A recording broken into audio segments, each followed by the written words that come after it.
விஜிமாக்கு எல்லாரும் சொல்றாங்க தேர்தல் வந்தால் தெரிஞ்சு போயிடுங்க, அப்புறம் வெளுத்துடும் சாயம். அதனால தேர்தல் வந்து ஒரு வேளை ஜெயிச்சுட்டாருன்னா வாய்ப்பு இருக்குங்கிறீங்க. சான்ஸ் இருக்குங்க, பெரிய கிரௌடுங்க.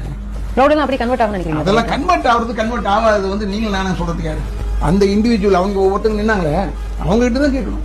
விஜய்க்கு இவ்வளவு பெரிய கூட்டம் வரும்ன்றது நான் எதிர்பார்க்கிறேன். விஜய்க்கு இவ்வளவு பெரிய கிரௌட் இருக்காங்க, அதுவும் மேசிவ் கிரௌட். ஆஃப்டர் ஃபர்ஸ்ட் மாநாடு ஏதோ ஒரு ஊரில் போட்டாரு, விக்கிரவாண்டியில் போட்டாரு.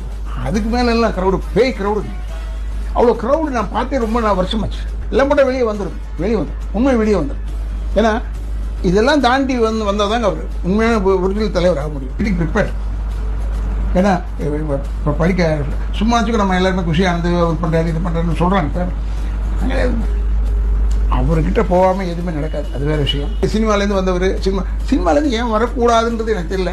ஏன்னா சினிமாலேருந்து வந்தது நிறைய பேருங்க, புரட்சி தலைவர் மாதிரி யாரும் வர முடியும், அவ்வளோதான். அப்போ அவர் ஆரம்பிச்சதும் அவர் கலைஞரே சினிமாலேருந்து வந்தவர் தான். பேரறிஞர்னா நாடகத்தில் நடிச்சவர் தானே. விஜய் வந்து கூட்டம் வருதுங்க, பார்க்குற கூட்டம் வருதுங்க. பட் ஏன்னா எல்லாருமே அந்த வெறியோட தான் இருக்காங்க. விஜயமாகிட்ட என்னென்னா ரொம்ப அவர் ஒரு ஸ்டர்னாக இருக்கார். இந்த எதிர்ப்புக்கெல்லாம் அவர் ஓடிட்டாருன்னு சொல்கிறாங்க. அவர் ஓடலை, அவர் போய் தானே